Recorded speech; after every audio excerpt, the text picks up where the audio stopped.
Yes. See, the main decision was, as you know, we are facing elections, 2 parliament seats and 3 assembly seats.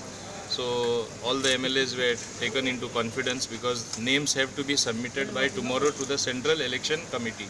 So obviously everybody was taken into confidence.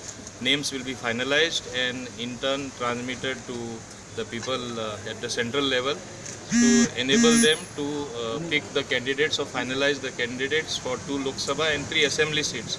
And other discussions, of course, centered around various other things that is required to strengthen the organization to face the challenge of elections, so that we surely and very confidently win all the seats.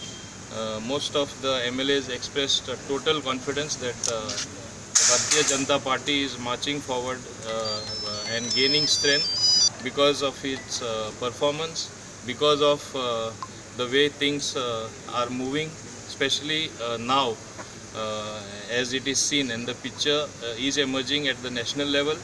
People are asking for the return of Narendra Modi as the Honorable Prime Minister of this country.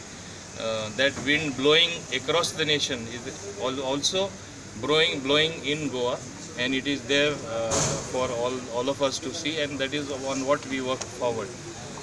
Perhaps there are other challenges also which we have discussed. Emerging situations.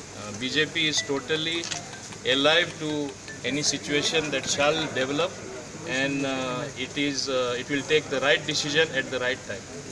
So this thing, six MLAs have gone and met Chief Minister. They said that Chief Minister's health is deteriorating.